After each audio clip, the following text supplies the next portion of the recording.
This 4-year-old beggar girl is burned with hot coffee by a customer, but a millionaire saw everything and did something that shocked everyone. Watch until the end. You won't regret it. Comment what you think will happen. Your opinion is very important, and subscribe to my channel to support my work. Your help is very important. The morning sun of upstate New York began to warm the uneven stones of the sidewalk in front of the daily grind, when Willow positioned herself in the same spot as always. Her 4 years of age seemed even smaller in front of the frosted glass door of the coffee shop, where the aroma of freshly brewed coffee mingled with the scent of maple syrup that escaped every time someone entered or left the establishment. Her bare feet, already calloused by the rough pavement, rested firmly on the ground as she extended her dirty little hand towards each person passing by. The torn clothes hanging on her skinny little body told the story of nights spent in the open and days without the affection that every child deserves to receive. Willow had learned that mornings were more promising. People left home in a hurry, but still had their hearts softened by the first meal of the day. Some threw coins in her direction without even looking at her face. Others pretended not to see her, quickening their pace as if poverty were contagious. Across the street, Frank Sterling adjusted his tie while observing the morning bustle of the city through the window of his small furniture workshop. At 52 years old, he had become accustomed to the solitary routine he had chosen after years of grief. The workshop he had inherited from his father was his only constant companion, a refuge where he could control every detail and avoid the painful surprises that life had already imposed on him. On that particular morning, something caught his attention.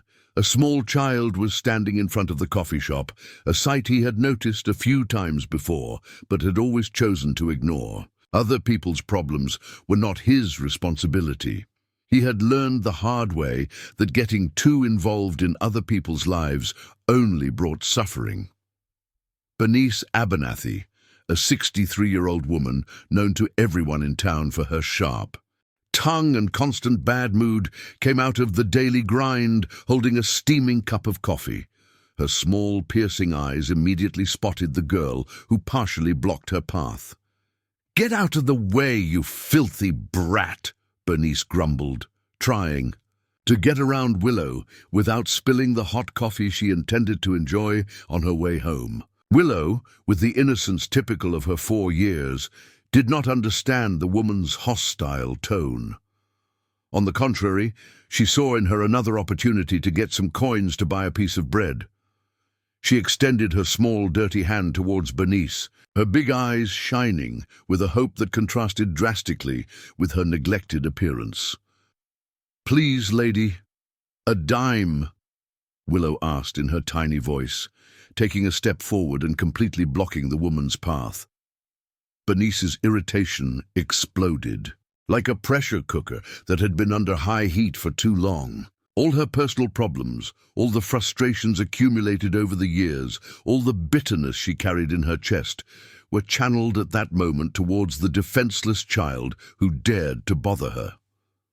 "I told you to get out of the way," Bernice shouted, and in an impulsive movement that would shock anyone with a minimum of humanity, she turned the cup of boiling coffee directly onto Willow's left arm. The scalding liquid came into contact with the girl's delicate skin, causing an indescribable pain that made Willow let out a scream that echoed throughout the street. It was a sound that cut through the morning air like a sharp blade, a scream of pure pain that came from the bottom of her small lungs and spread through the quiet morning of the New York town. Frank, who was distractedly watching through the window of his workshop, felt his stomach churn at witnessing the scene. The child's scream hit something deep in his chest, an area he had locked away after losing everything he loved most in life. For a moment, he was paralyzed, watching the girl writhe in pain while holding her burned arm. Bernice, realizing the gravity of what she had done, looked quickly around to check if anyone had witnessed her action. Seeing some people approaching, she threw the empty cup on the ground and walked away quickly, as if nothing had happened. Willow continued to scream, tears running down her dirty cheeks as she held her arm where the skin was beginning to turn. Red and swollen, the pain was different from anything she had ever experienced in her few years of life. It was a pain that burned inside and out, that made her entire body tremble in a way she couldn't control. It was then that Frank made a decision that would change his life forever, without thinking about the consequences, without calculating the risks, without worrying about the problems it could bring him. He ran out of his workshop and across the street towards the girl who was suffering alone on the sidewalk. When he knelt beside Willow, Frank felt his heart clench in a way he hadn't experienced in years. The child was even smaller than she looked from afar, and the burn on her arm was already forming a scary red blister. "It's okay, kiddo, I'm going to help you," Frank said, in a voice he didn't even recognize himself, filled with a tenderness he thought he had lost forever. Willow looked at that unknown man through her tears, and something in his gentle eyes made her feel, for the first time in a long time, that maybe she wasn't completely alone in the world. Frank carried Willow in his arms through the stone streets of the town, feeling the light weight of the child against his chest as she sobbed quietly. The burn on her arm was getting more and more swollen, and he knew she needed immediate medical attention. The clinic was only 3 blocks from the coffee shop, but each step felt like an eternity as Willow moaned in pain. Upon arriving at the clinic, a small white building with peeling paint that served the entire area, Frank was greeted by Beverly Cummings, a 38-year-old nurse who was organizing medications behind the reception desk. When she looked up and saw the injured child in the arms of the unknown man, her maternal instinct immediately kicked in. "My God, what happened to this girl?" Beverly asked, quickly coming out from behind the counter and guiding Frank to one of the examination rooms. Her experienced eyes had already assessed the severity of the burn before even examining it properly. "A woman threw hot coffee on her arm," Frank explained, his voice trembling slightly with the outrage he still felt. "In front of the daily grind. The child was just begging for spare change." Beverly felt the blood boil in her veins.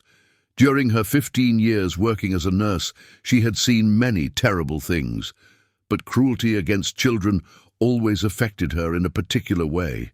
Maybe because she was a mother of 2 herself, or maybe because her own childhood hadn't been easy. But cases like this awakened in her a controlled fury that motivated her to work even more diligently. "Let's take care of her right now," Beverly said, efficiently preparing the materials needed to treat the burn. "What's her name? Are you her father?" Frank hesitated for a moment, realizing he knew practically nothing about that child he had decided to help. "No, I just saw what happened and brought her here. I don't even know her name." Beverly crouched down to Willow's height, who was sitting on the examination table, still holding her injured arm against her chest. "What's your name, sweetie?" she asked in the softest voice she could muster. "Willow," the girl murmured, her eyes still red from crying so much. "It hurts a lot, Auntie." "I know, my dear. But Auntie Beverly will take care of you, and the pain will go away," the nurse replied, delicately starting to clean the area around the burn. "Where's your mommy, Willow?" The question made the girl's face close up, as if a shadow had passed over her eyes. "Mommy is sleeping," she said, using the words she had learned to say when adults asked about Delilah. Beverly and Frank exchanged a meaningful look. They both understood that there was much more to that child's story than she was willing or able to tell. The nurse continued to treat the burn with specialized care, applying anesthetic ointment and making a proper dressing, while talking gently to Willow to distract her from the pain. "You know, Willow, I have a daughter almost your age," Beverly said as she worked. "Her name is Lily and she loves to draw. Do you like to draw too?" Willow's eyes lit up for the first time since the incident. Yes, I do. I draw on the ground with little rocks. During the 40 minutes that the treatment lasted, Beverly carefully observed the child. Willow was visibly malnourished. Her clothes were inadequate for the weather and had been dirty for days, possibly weeks. Even more worrying, the girl demonstrated a level of maturity and resignation that was not normal for a 4-year-old child. Frank remained in the corner of the room, throughout the process, observing the interaction between the nurse and Willow. Something in that scene touched a part of his heart that he had buried years ago, since he lost his own son, Pete, in an accident that destroyed not only his family, but his ability to connect emotionally with other people. "All done, little warrior," Beverly said, finishing the dressing. "The burn will heal in a few days, but you need to keep the dressing clean and dry. Do you understand?" Willow nodded solemnly, delicately touching the dressing on her arm. "Thank you, Auntie Beverly." They left the examination room. Beverly pulled Frank to a more private corner of the clinic. Her expression was serious, laden with professional and maternal concern. "Mr. Sterling, Frank Sterling.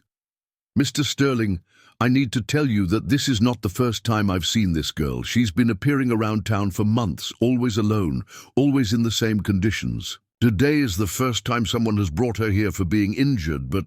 Beverly paused, choosing her words carefully.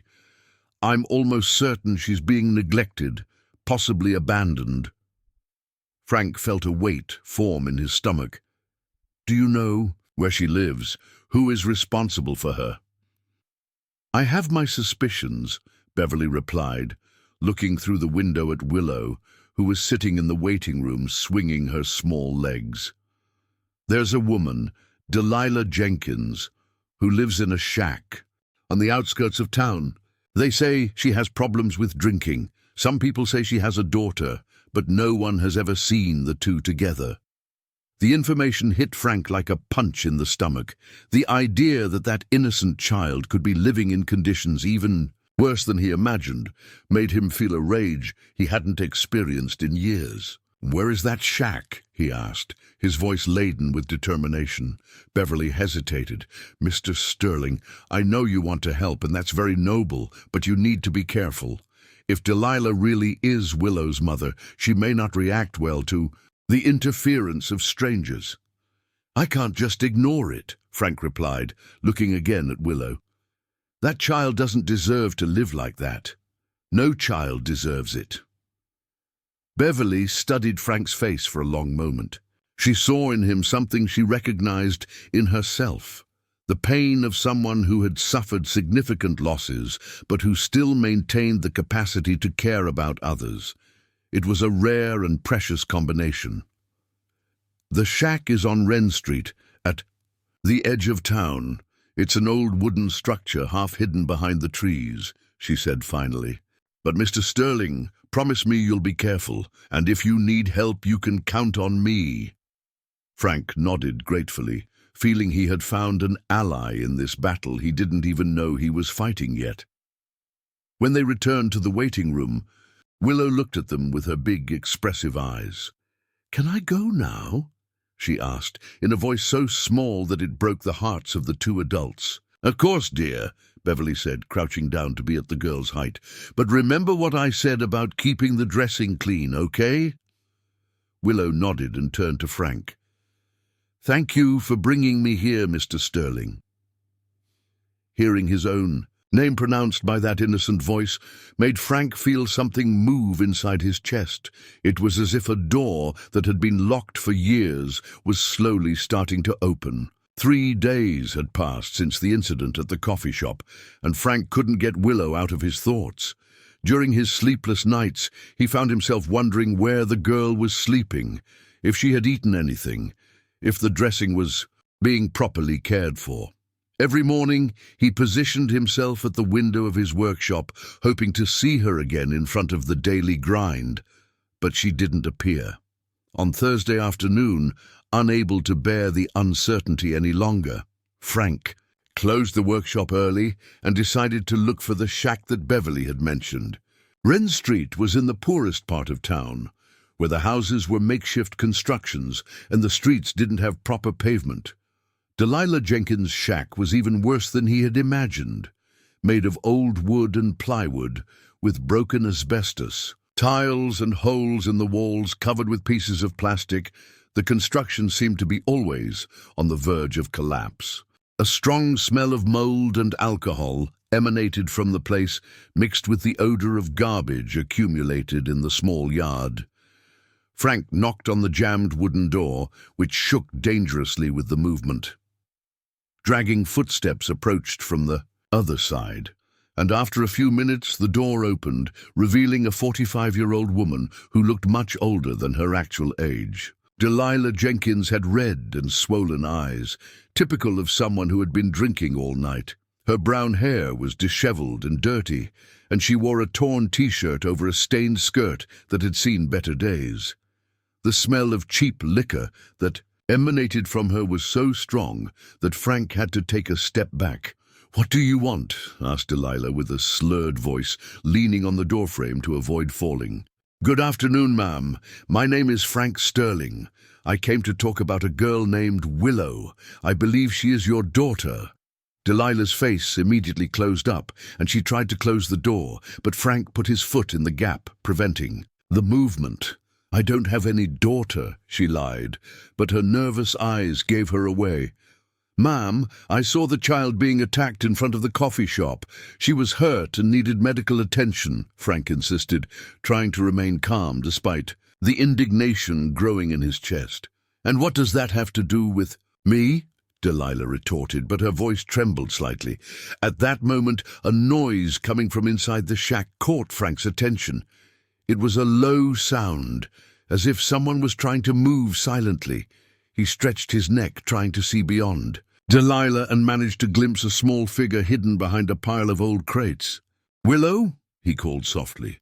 The girl appeared slowly, her big eyes fixed on the ground.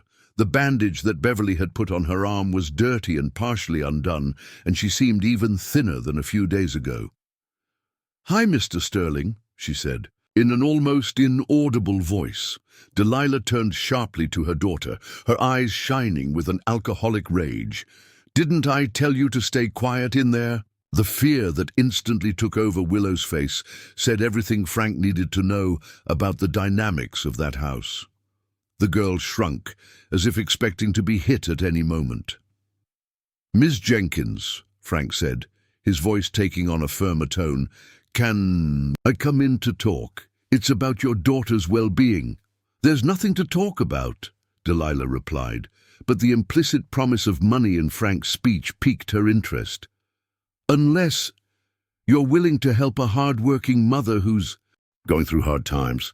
Frank immediately understood the implicit blackmail, but decided to play along if it meant being able to help Willow. "I can help, yes, but I need to know that the child is being cared for properly." Delilah hesitated for a moment, calculating the possibilities before opening the door and allowing Frank to enter. The interior of the shack was even more depressing than the exterior. There were only two small rooms, a living room that also served as a kitchen with old and broken furniture, and a small room in the back where there was a torn mattress on the floor. Empty liquor bottles were scattered everywhere, and the only visible food was a piece of stale bread on a makeshift table. There was no sign that a child lived there, no toys, no clean children's clothes, no basic hygiene care. "Where does Willow sleep?" Frank asked, struggling to control his outrage. "Right there," Delilah replied, pointing to the dirty mattress. "In the small room. She doesn't complain." Frank looked at Willow, who remained leaning against the wall, watching the conversation between the adults. The girl had learned to become invisible when her mother received visitors, especially when alcohol was involved. "Ms. Jenkins, I'll be direct," Frank said, taking his wallet out of his pocket. "I'm willing to help financially, but on one condition: that you use the money to take proper care of Willow. Food, clean clothes, medicine if she needs it." Delilah's eyes lit up at the sight of the bills in Frank's wallet. "Of course. Of course. I take good care of my daughter. It's just that times are tough, you understand. Since I lost my job at the textile factory, Frank handed over an amount he considered sufficient for several weeks of basic care for the child. This money is exclusively for Willow.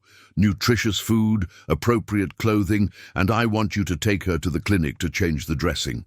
You can leave it to me, Delilah lied, already mentally calculating how many bottles of cheap liquor she could buy with that money. During the following week, Frank passed by Wren Street daily, always finding excuses to check if Willow was okay. What he saw made him increasingly outraged. The girl was still wearing the same dirty clothes, seemed even thinner, and the dressing on her arm had never been changed. Delilah, on the other hand, was visibly drunk every time he appeared, confirming his worst fears about the fate of the money he had given. "Ms. Jenkins," he said on one of those visits, "where is the food I asked you to buy for Willow?" "Oh, she's already eaten it all," the woman lied shamelessly. "Children eat a lot, you know." Frank looked at Willow, who was sitting on the ground in the yard, drawing with a stick in the dirt. The girl had become even quieter in recent days, as if she was slowly giving up on any hope. It was at that moment that Frank made a decision that would change their lives forever.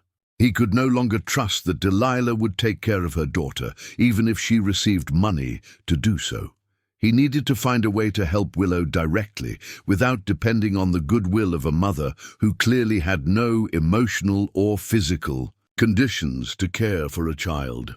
"From now on," he said to Delilah, "I'm going to bring ready-made food for Willow, and I'm going to take her to the clinic to take care of the dressing." "You can't do that," Delilah protested. "She's my daughter." "Moo, then prove that you can take care of her," Frank challenged, his patience finally running out. That night, Frank returned to his house haunted by the conditions in which Willow was living. For the first time in years, he felt he had a clear purpose in his life, to save that girl from a situation that was only going to get worse. But he didn't imagine that his acts of kindness would awaken the wrath of people who preferred to keep the city's problems hidden under the rug. 3 months had passed since Frank began to take direct care of Willow, and the girl's transformation was remarkable. Her eyes recovered their lost sparkle, she had gained weight, and her clothes were now always clean thanks to the daily visits that Frank made to the shack. Beverly had become a fundamental partner in this mission, helping with medical care and offering emotional support to both Willow and Frank. But not everyone in the city viewed this dedication favorably. Bernice Abernathy, the woman who had burned Willow with hot coffee, watched with growing irritation Frank's involvement with the child. With each passing day, her fear that the incident would be discovered and reported increased, fueling a paranoia that made her act in an increasingly desperate manner. "Doesn't that man have his own family to take care of?" Bernice muttered to anyone willing to listen. "A single man being so interested in a child who isn't even related to him. That's not normal." Bernice's poisonous words began to spread through the small town like wildfire. First, they were whispers in the bank queues, then comments in the conversation circles of the central square, until they finally reached the ears of the customers and suppliers of Frank's furniture factory. "Frank, I need to talk to you," Beverly said on a rainy afternoon when he arrived at the clinic to pick up medication for Willow. Her face was tense, laden with concern. "What happened?"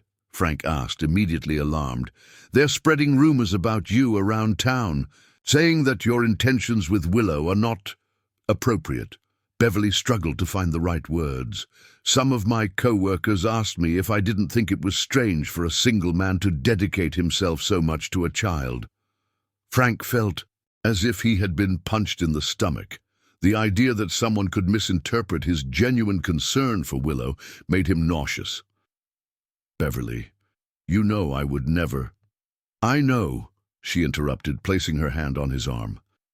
"I know your character, but you need to understand that in a small town like this, people talk, and when they start talking, The situation deteriorated rapidly in the following weeks. 3 clients cancelled important orders, citing personal issues as the reason. A wood supplier refused to renew the contract, claiming he needed to reassess partnerships. Even some employees of the factory began to treat him coldly, avoiding conversations that weren't strictly professional. Delilah, realizing Frank's vulnerability, decided to take advantage of the situation. On a Friday night, she appeared at his house completely drunk, staggering to the door and knocking hard enough to wake up the neighbors. "Frank, I know you're in there," she shouted, her slurred voice echoing through the silent street. Frank opened the door reluctantly, finding Delilah leaning against the doorframe, barely able to stand. The smell of alcohol was so strong that it made his eyes water. "What do you want, Delilah?" he asked, looking nervously at the windows of the neighbors who were beginning to turn on their lights. "I want to talk about my daughter," she said, with a malicious smile. "I heard you're having trouble because of her, that people are talking bad about you." "Come in," Frank said quickly, not wanting to give more ammunition to the town's gossipers. Delilah threw herself on the living room sofa, her uncontrolled movements knocking over a picture frame that Frank hastened to straighten. "You know, Frank, I can solve all your problems." "How so?" "I'll sign the custody papers over to you. That way no one else can say anything."